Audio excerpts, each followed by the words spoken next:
ಪ್ರಭು ಕ್ರಿಸ್ತನಲ್ಲಿ ಪ್ರಿಯರಾದವರೇ, ಯೇಸು ಕ್ರಿಸ್ತನ ಪವಿತ್ರ ನಾಮದಲ್ಲಿ ತಮ್ಮೆಲ್ಲರನ್ನು ಕೂಡ ವಂದಿಸ್ತೇನೆ. CSI ಕರ್ನಾಟಕ ಸದರ್ನ್ ಡಯಸಿಸ್ನ ಪರವಾಗಿ ಎಲ್ಲರನ್ನು ಪ್ರೀತಿಪೂರ್ವಕವಾಗಿ ವಂದಿಸುತ್ತಾ, ವಿಶೇಷವಾಗಿ ಈ ದಿವಸ ಕ್ರಿಸ್ತನ ದಿವಾರೋಹಣ ಹಬ್ಬವನ್ನು ನಾವು ಸಂತೋಷದಿಂದ ಆಚರಿಸುವ ಹಾಗೆ ದೇವರು ಕೃಪೆ ಮಾಡಿಕೊಡಲಿ. ವಿಶೇಷವಾಗಿ ಈ ಹಬ್ಬ, ಈ ದಿವಾರೋಹಣ, ಈ ದಿನ ನಮಗೆ ವಿಶೇಷವಾದಂಥ ದೇವರ ಕೃಪೆಯನ್ನು, ದೇವರ ಆಶೀರ್ವಾದವನ್ನು ನಮಗೆ ಹೊತ್ತು ತರುವುದಾಗಿರಲಿ. ಸ್ವಲ್ಪ ಹೊತ್ತು ಪ್ರಾರ್ಥನೆಯಲ್ಲಿ ಕಳೆಯೋಣ. ಸರ್ವಶಕ್ತನು ಕೃಪಾಳುವಾದ ದೇವರೇ, ನಿನ್ನ ಮಗನಾದಂಥ ಯೇಸು ಕ್ರಿಸ್ತನನ್ನು ಈ ಲೋಕಕ್ಕೆ ನಮಗೋಸ್ಕರವಾಗಿ ನರಾವತಾರಿಯಾಗಿ ಕಳುಹಿಸಿಕೊಟ್ಟಿ.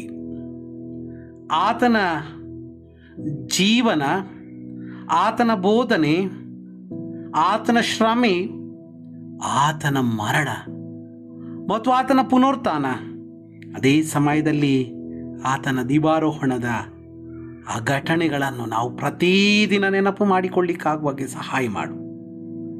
ನಮ್ಮ ಸಂಗಡ ಇದ್ದು ನಮ್ಮನ್ನು ಮುನ್ನಡೆಸಿದಂತಹ ರಕ್ಷಕನನ್ನು ಸರಿಯಾಗಿ ಅರ್ಥೈಸಿಕೊಳ್ಳುವಂಥ ಕೃಪೆ ಕೊಡು ಮತ್ತು ದಿವಾರೋಹಣದ ನಿಜವಾದಂಥ ಸಂದೇಶ ನಮ್ಮ ಮನದಲ್ಲಿದ್ದುಕೊಂಡು, ನಮ್ಮ ಮನೆಯಲ್ಲಿಯೂ ಕೂಡ ಇದ್ದುಕೊಂಡು ನಮ್ಮನ್ನು ಮುನ್ನಡೆಸುವುದಾಗಿರಲಿ. ದೇವರೇ, ನಿನ್ನ ಕೃಪಾ ಆಶೀರ್ವಾದದಿಂದ ನಮ್ಮನ್ನೆಲ್ಲರನ್ನು ಮುನ್ನಡೆಸು. ನಿನ್ನ ಆತ್ಮನ ಮೂಲಕವಾಗಿ ತುಂಬಿಸಿ, ನಿನ್ನ ಆತ್ಮನನ್ನು ನಮಗೆ ಸುರಿಸಿ ನಮ್ಮನ್ನು ಮುನ್ನಡೆಸು. ನೀನು ನಮ್ಮ ಜೊತೆಗಿರುವ ದೇವರು, ನಮ್ಮೂರಿಗಿರುವ ಕರ್ತನು ಅನ್ನುವಂಥದ್ದನ್ನು ನಾವು ಅರ್ಥೈಸಿಕೊಂಡು ಮುಂದೆ ಸಾಗಲಿಕ್ಕಾಗುವಾಗೆ ಸಹಾಯ ಮಾಡು.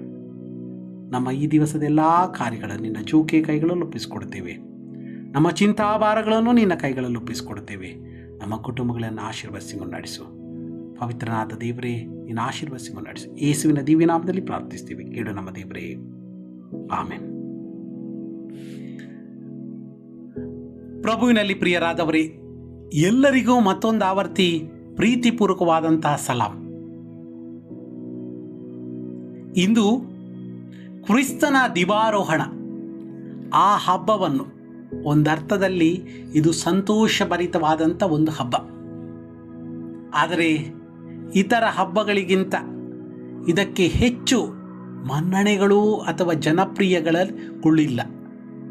ವಿಶೇಷವಾಗಿ ಅನೇಕರಿಗೆ ಈ ದಿವಸ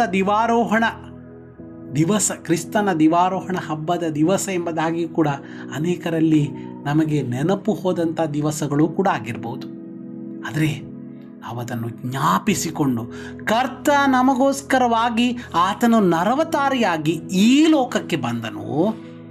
ಆತನ ಜೀವನ, ಬೋಧನೆ, ಮರಣ, ಶ್ರಮೆ ಮತ್ತು ಆತನ ಪುನರುತ್ಥಾನ, ಆತನ ದಿವಾರೋಹಣ ನಮಗೊಂದು ಹೊಸ ಅರ್ಥವನ್ನು ಕೊಡುತ್ತದೆ ಅನ್ನುವಂಥದ್ದನ್ನು ನಾವು ತಿಳಿಯೋಣ. ಇಂದಿಗೆ ನೇಮಕವಾದಂತಹ ವೇದ ಭಾಗ, ಅದು ಲೂಕನು ಬರೆದ ಸುವಾರ್ತಮಾನ 24ನೇ ಅಧ್ಯಾಯ 50ನೇ ವಚನದಿಂದ 53ನೇ ವಚನದ ತನಕ. Gospel according to Saint Luke, chapter 24, verses 50 to 53. ಅಲ್ಲಿ ಹೀಗೆ ಬರೆಯಲ್ಪಟ್ಟಿದೆ. ಮತ್ತು ಆತನು, ಅಂದರೆ ಯೇಸು, ಅವರನ್ನು ಬೆತಾನ್ಯದ ತನಕ ಕರಕೊಂಡು ಹೋಗಿ ತನ್ನ ಕೈಗಳನ್ನು ಎತ್ತಿ ಅವರನ್ನು ಆಶೀರ್ವದಿಸಿದನು. ಆಶೀರ್ವದಿಸುತ್ತಿರುವಾಗ ಆತನು ಅವರನ್ನು ಬಿಟ್ಟು ಪರಲೋಕಕ್ಕೆ ಒಯ್ಯಲ್ಪಟ್ಟನು. ಅವರು ಆತನನ್ನು ಆರಾಧಿಸಿ ಬಹು ಸಂತೋಷದಿಂದ ಯೆರೂಸಲೇಮಿಗೆ ಹಿಂತಿರುಗಿ ಹೋಗಿ ಯಾವಾಗಲೂ ದೇವಾಲಯದಲ್ಲಿ ದೇವರನ್ನು ಕೊಂಡಾಡುತ್ತಿದ್ದರು ಎಂಬುದೇ. ಕರ್ತನಲ್ಲಿ ಪ್ರಿಯರೇ, ಈ ದಿವಾರೋಹಣ ಹಬ್ಬ ಅಥವಾ ಈ ಕ್ರಿಸ್ತನ ದಿವಾರೋಹಣದ ದಿನ ನಮಗೆ ಹೊಸ ಪಾಠವನ್ನು ಕಲಿಸ್ತದೆ. ಆತನು ಅಗೋಚರನು, ಆದರೆ ಆತನ ಉಪಸ್ಥಿತಿ ಇಲ್ಲದೆ ಇರುವಂಥದ್ದಲ್ಲ. ಆತನು ನಮ್ಮ ಜೊತೆಗಿದ್ದಾನೆ, ಆದರೆ ಆತನು ಅಗೋಚರನಾಗಿದ್ದಾನೆ. ಕ್ರಿಸ್ತನು ನಮ್ಮೊಂದಿಗೆ ನರವತಾರ ಹೊಂದಿ ಆತನು ನಮ್ಮ ಜೊತೆಗಿದ್ದಾನೆ. ಆತನು ನಮ್ಮ ಮಧ್ಯದಲ್ಲಿ ವಾಸ ಮಾಡಿದನು. ಆದುದರಿಂದ ಯೇಸು ಈ ಲೋಕದಲ್ಲಿ ಆತನು ಮಾನವನಾಗಿದ್ದನು. ಆತನನ್ನು 60 ಎತ್ತಿ ನಮ್ಮ ಮಧ್ಯದಲ್ಲಿ ವಾಸ ಮಾಡಿದನೆಂಬುದಾಗಿ ಕ್ರಿಸ್ತನು ಆತನ ಬೋಧನೆಯನ್ನು ಆತನು ಮಾಡಿದ ಆತನಾಗಿದ್ದಾನೆ. ಕ್ರಿಸ್ತನು ಆತನು ದೇವರ ಸುವಾರ್ತೆಯನ್ನು ಆತನು ಸಾರಿದವನಾಗಿದ್ದಾನೆ ಮತ್ತು ನಮಗೋಸ್ಕರವಾಗಿ ಶ್ರಮೆ ಪಟ್ಟನು, ಶಿಲುಬೆಯ ಮರಣವನ್ನು ಅನುಭವಿಸಿದನು. ಆತನು ಪುನರುತ್ಥಾನನಾಗಿ ಎದ್ದು ಬಂದನು. ಅದೇ ಸಮಯದಲ್ಲಿ ಆತನು ಪರಲೋಕಕ್ಕೆ ಏರಿ ಹೋದನು, ದಿವಾರೋಹಣ ಹೊಂದಿದನು. ಒಂದು ಕಡೆಗಳಲ್ಲಿ ಆರೋಹಣ ಅವರೋಹಣ, 2 ಕಡೆಗಳಲ್ಲಿ ಪರಲೋಕದಿಂದ ಆತನು ಈ ಲೋಕಕ್ಕೆ ಬಂದನು. ಈ ಲೋಕದಲ್ಲಿ ತನ್ನ ಕರ್ತವ್ಯಗಳನ್ನು ನಿಜವಾದಂತಹ ಪಾಪ ಪರಿಹಾರದ ಯಜ್ಞವಾಗಿ ತನ್ನನ್ನು ಸಮರ್ಪಿಸಿ ಆತನು ಪುನರುತ್ಥಾನ ಹೊಂದಿ ದಿವಾರೋಹಣವಾಗಿ ಇಹಲೋಕದಿಂದ ಆತನು ಒಯ್ಯಲ್ಪಟ್ಟನು ಪರಲೋಕಕ್ಕೆ. ಆತನು ಅಗೋಚರನು, ಆದರೆ ಆತನ ಉಪಸ್ಥಿತಿ ಇಲ್ಲದಿರುವಂಥದ್ದಲ್ಲ. ಇಲ್ಲಿ 3 ಕಾರ್ಯಗಳು ನಡೀತದೆ.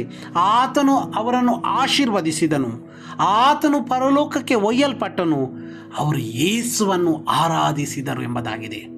ಇಲ್ಲಿ ಕೇವಲ ನಜರೇತಿನ ಯೇಸು ಕಾಣಿಸಲ್ಪಡುವುದಿಲ್ಲ, ಬದಲಾಗಿ ಪುನರುತ್ಥಿತ ಹೊಂದಿದಂಥ ಕರ್ತನು ದಿವಾರೋಹಣವಾಗಿ ಆತನು ಪರಲೋಕಕ್ಕೆ ಒಯ್ಯಲ್ಪಟ್ಟದ್ದು ಇಲ್ಲಿ ಸ್ಪಷ್ಟವಾಗಿ ಅರ್ಥವಾಗ್ತದೆ. ಅವರು ಯೆರೂಸಲೇಮಿಗೆ ಹೋಗಿ ಸಂತೋಷದಿಂದ ದೇವರನ್ನು ಕೊಂಡಾಡಿದರೆಂಬುದಾಗಿ ಹೇಳಿ ದೇವಾಲಯದಲ್ಲಿ ದೇವರನ್ನು ಕೊಂಡಾಡಿದರು. ಯೇಸು ಈಗ ರಕ್ಷಕನಾಗಿ, ಮೆಸ್ಸಿಯನಾಗಿ ಆತನು ಕಾಣಿಸಿಕೊಂಡಿದ್ದಾನೆ. ಕೇವಲ ನಜರೇತಿನ ಯೇಸು ಅಲ್ಲ, ಪುನರುತ್ಥಾನಗೊಂಡಂಥ ಕರ್ತ ದಿವಾರೋಹಣವಾಗಿ ಆತನು ಪರಲೋಕಕ್ಕೆ ಒಯ್ಯಲ್ಪಟ್ಟಿದ್ದಾನೆ. ನಾವು ಆತನನ್ನು ಆರಾಧಿಸುವಂಥದ್ದು ಅಗತ್ಯ. ಆತನು ನಮ್ಮ ಮಧ್ಯದಲ್ಲಿ ಇಲ್ಲ ಎಂಬುದಾಗಿ ಅಲ್ಲ, ಆತನು ಪ್ರತಿನಿತ್ಯ ನಮ್ಮ ಮಧ್ಯದಲ್ಲಿದ್ದಾನೆ, ನಮ್ಮ ಜೊತೆಗಿದ್ದಾನೆ, ಇಮ್ಮಾನುವೇಲನಾಗಿದ್ದುಕೊಂಡು ನಮ್ಮನ್ನು ನಡೆಸ್ತಾನೆ, ಪರಿಪಾಲಿಸ್ತಾನೆ. ಅದೇ ಸಮಯದಲ್ಲಿ ಆತನು ಪರಲೋಕಕ್ಕೆ ಆತನು ಒಯ್ಯಲ್ಪಟ್ಟವನಾಗಿದ್ದಾನೆ. ಆದ್ದರಿಂದ ಅಗೋಚರತೆ ಅನ್ನುವಂಥದ್ದು, ಆತನ ಉಪಸ್ಥಿತಿ ಇಲ್ಲ ಅನ್ನುವಂಥದ್ದಲ್ಲ. ಕೊಲೊಸ್ಸಿಯವರಿಗೆ ಬರೆದ ಪತ್ರಿಕೆ 3ನೇ ಅಧ್ಯಾಯದ 1ನೇ ವಚನ, ನೀವು ಕ್ರಿಸ್ತನೊಂದಿಗೆ ಎಬ್ಬಿಸಲ್ಪಟ್ಟಿರುವುದರಿಂದ ಮೇಲಿರುವುಗಳನ್ನೇ ಹುಡುಕಿರಿ, ಅಲ್ಲಿ ಕ್ರಿಸ್ತನು ದೇವರ ಬಲಗಡೆಯಲ್ಲಿ ಆಸನಾರೂಢನಾಗಿದ್ದಾನೆ ಎಂಬುದಾಗಿ. ಅದರಿಂದ ಮೇಲಿರುವವುಗಳನ್ನು ಕುರಿತಾಗಿ ಹುಡುಕಿರಿ, ಅಲ್ಲಿ ಕ್ರಿಸ್ತನು ದೇವರ ಬಲಗಡೆಯಲ್ಲಿ ಆಸನಾರೂಢನಾಗಿದ್ದಾನೆ ಎಂಬುದಾಗಿ. ನಾವು ಪ್ರಾರ್ಥನೆಯಲ್ಲಿ ಕೂಡ ಹೇಳ್ತೀವಿ, ಪರಲೋಕದ ನಮ್ಮ ತಂದೆ ಎಂಬುದಾಗಿ. ಆತನು ಕ್ರಿಸ್ತನು ಪರಲೋಕದಿಂದ ಆತನು ಈ ಲೋಕಕ್ಕೆ ತನ್ನ ತಂದೆಯ ಚಿತ್ತವನ್ನು ನೆರವೇರಿಸೋದಕ್ಕೋಸ್ಕರವಾಗಿ ಕಳಿಸಲ್ಪಟ್ಟನು. ಅದೇ ಪ್ರಕಾರವಾಗಿ ತಂದೆಯ ಚಿತ್ತವನ್ನು ಆತನು ನೆರವೇರಿಸಿ ಆತನು ಪುನರುತ್ಥಾನ ಹೊಂದಿ ಪುನಃ ಆತನು ಪರಲೋಕಕ್ಕೆ ದಿವಾರೋಹಣ ಹೊಂದಿ ಆತನು ಏರಿಸಲ್ಪಟ್ಟನು.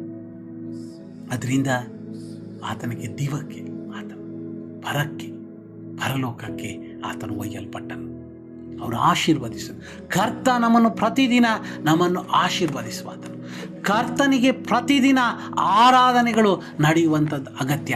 ನಾವು ಸಂತೋಷದಿಂದ ಆತನನ್ನು ಆರಾಧಿಸುವಂಥದ್ದು ಅಗತ್ಯ. ಆದ್ದರಿಂದ ಈ ದಿವಾರೋಹಣ ಹಬ್ಬ ನಮಗೆ ಸ್ಪಷ್ಟವಾಗಿ ಒಂದು ಸಂದೇಶಗಳನ್ನು ಕೊಡ್ತದೆ. ಆತನು ಪ್ರತಿನಿತ್ಯ ನಮ್ಮನ್ನು ಆಶೀರ್ವದಿಸುವಾತನು, ನಾವು ಆತನನ್ನು ಆರಾಧಿಸುವಂಥವರು. ಅದೇ ಸಮಯದಲ್ಲಿ ಆತನು ಪರಲೋಕಕ್ಕೆ ಒಯ್ಯಲ್ಪಟ್ಟನು. ನಾವು ಕೂಡ ಇಹಲೋಕದ ಯಾತ್ರೆಯನ್ನು ಮುಗಿಸಿ ಪರಲೋಕದವುಗಳ ಮೇಲೆ ಮನಸ್ಸಿಡುವಂಥದ್ದು ಅವಶ್ಯಕ. ಕರ್ತನಲ್ಲಿ ಪ್ರಿಯರೇ, ನಾವು ಕ್ರಿಸ್ತ ಘಟನೆಯಲ್ಲಿ ಆತನ 60 ಆತನ ಜೀವನ, ಆತನ ಶ್ರಮೆ, ಮರಣ ಮತ್ತು ಪುನರುತ್ಥಾನ ಮತ್ತು ದಿವಾರೋಹಣವನ್ನು ಅರ್ಥ ಮಾಡಿಕೊಳ್ಳುವಾಗ ಸಂಪೂರ್ಣವಾಗಿ ನಾವು ಯೇಸುವನ್ನು, ಆ ಮೆಸ್ಸಿಯನನ್ನು, ನಮ್ಮ ರಕ್ಷಕನನ್ನು ಈ ಎಲ್ಲ ಕ್ರಿಸ್ತ ಘಟನೆಗಳಲ್ಲಿ ಕಂಡುಕೊಳ್ಳೋಣ. ನಾವು ಕೂಡ ಕ್ರಿಸ್ತನ ಅನುಯಾಯಿಗಳು, ಕ್ರಿಸ್ತನ ದಾಸದಾಸಿಯರು. ಆತನಿಗೆ ತಕ್ಕ ಹಾಗೆ ಜೀವನ ಮಾಡೋಣ.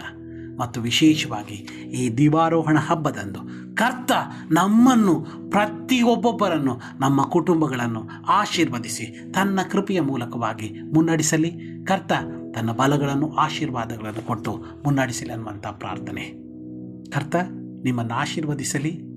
ಈ ಅವಕಾಶವನ್ನು ಕೊಟ್ಟಂತಹ ಕರ್ನಾಟಕ ಸದರ್ನ್ ಡಯಸಿಸ್ನ ಎಲ್ಲ ಪ್ರಿಯರಿಗೆ ವಂದನೆಗಳನ್ನು ತಿಳಿಸಿದ ದೇವರ ಆಶೀರ್ವಾದ ನಿಮ್ಮ ಜೊತೆಗಿದ್ದುಕೊಂಡು ಮುನ್ನಡೆಸಲಿ. ಆಮೆನ್. ಕರ್ತನು ಕಲಿಸಿದ ಪ್ರಾರ್ಥನೆಯನ್ನು ಒಮ್ಮನಸಾಗಿ ಅರಿಕೆ ಮಾಡೋಣ. ಪರಲೋಕದಲ್ಲಿರುವ ನಮ್ಮ ತಂದೆಯೇ, ನಿನ್ನ ನಾಮವು ಪರಿಶುದ್ಧವೆಂದೆಣಿಸಲ್ಪಡಲಿ. ನಿನ್ನ ರಾಜ್ಯವು ಬರಲಿ. ನಿನ್ನ ಚಿತ್ತವು ಪರಲೋಕದಲ್ಲಿ ನೆರವೇರೋ ಪ್ರಕಾರ ಭೂಲೋಕದಲ್ಲಿಯೂ ನೆರವೇರಲಿ. ನಮ್ಮ ಅನುದಿನದ ಆಹಾರವನ್ನು ಇವತ್ತು ನಮಗೆ ದಯಪಾಲಿಸು. ನಮಗೆ ತಪ್ಪು ಮಾಡಿದವರನ್ನು ನಾವು ಕ್ಷಮಿಸಿದಂತೆ ನಮ್ಮ ತಪ್ಪುಗಳನ್ನು ಕ್ಷಮಿಸು. ನಮ್ಮನ್ನು ಶೋಧನೆಗೆ ಸೇರಿಸದೆ ಕೇಡಿನಿಂದ ನಮ್ಮನ್ನು ತಪ್ಪಿಸು. ಯಾಕಂದರೆ ರಾಜ್ಯವು ಬಲವು ಮಹಿಮೆಯು ಸದಾಕಾಲವು ನಿನ್ನವೇ. ಆಮೆನ್.